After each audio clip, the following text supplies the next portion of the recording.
नहीं, एजेंडा अभी हम लोग के पास नहीं आया, इसलिए उसको कहना उचित नहीं है। और वो अपनी ताकत को, अपनी आर्थिक शक्ति को कैसे बढ़ाए, उसके लिए ये 10,000 रुपये दिए गए। तो मैं समझता हूँ कि पूरे देश में ये एक पहली योजना है।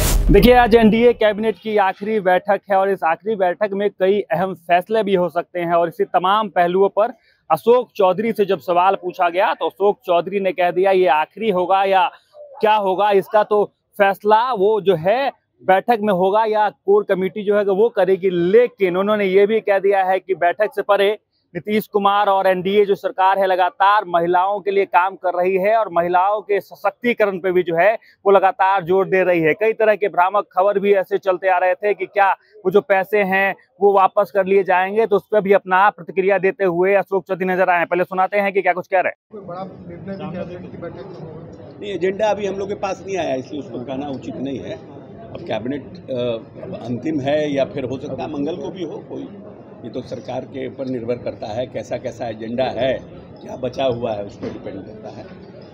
लेकिन आज कैबिनेट है, फ्राइडे है कैबिनेट। कल चुनाव आयोग की टीम पहुंच रही है और बैठक है, सारे दल के प्रतिनिधि होंगे, तो किस तरीके से देख रहे हैं कल की बैठक को चुनाव आयोग? नहीं, चुनाव आयोग तो जब भी चुनाव के पहले एक बार आके प्रतिनिधिमंडल से मिलता ही है।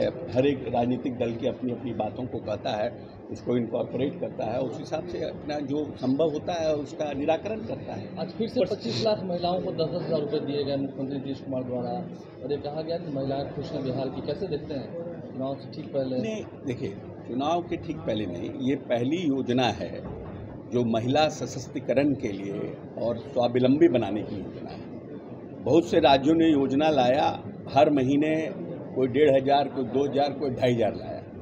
लेकिन नीतीश कुमार जी ने सस्टेनेबल डेवलपमेंट के लिए बिहार की जो महिलाएं हैं उनका आर्थिक विकास लगातार हो और वो अपनी ताकत को, अपनी आर्थिक शक्ति को कैसे बढ़ाए, उसके लिए ये 10,000 रुपये दिए गए हैं कि वो अपनी योजना को शुरुआत करें। और आने वाले समय में उसमें से जो भी महिलाएं कोई योजना को आगे लेके चलना चाहती हैं उनके लिए 2 लाख तक का हम लोग उनको सहायता देने का काम करेंगे। तो मैं समझता हूं कि पूरे देश में ये एक पहली योजना है जिससे कि हम महिला के आर्थिक संपन्नता के लिए सरकार काम कर रही है। विपक्ष कह रहा है कि पैसे दिया जा रहा है वो वापस समय दिया है। वो कह रहा है कि जो पैसे दिए गए हैं वो अगर मतलब चुनाव के बाद ऐसा हो रहा है कि वापस ले लिया जाएगा, ये सब बातें कह रहा है विपक्ष। जो पैसा महिलाओं को दे रहे हैं वो वापस 20 साल की नीति हमारे माननीय नेता का ऐसा कोई इतिहास नहीं रहा है, इसीलिए ये सब भ्रम पैदा करने का है। जो पैसा किसी के अकाउंट में चला गया वो पैसा वापस कैसे आता है? तो आपने सुना कि अशोक चौधरी तमाम पहलुओं पर अपनी बातों को रखते हुए नजर आए। उनका ये भी कहना था कि जिनके खातों में पैसे आ गए हैं उनके खाते से कुछ भी पैसे वापस नहीं होंगे और साथ ही तमाम जो एजेंडे को लेकर और आज जो ये जो है बैठक जो है उसको लेकर भी अपनी बातों को रखते हुए नजर आए हैं। बाकी इन तमाम पहलुओं को लेकर आप क्या कुछ कहना है कमेंट बॉक्स में जरूर लिखें और देखते रहें सच टॉक।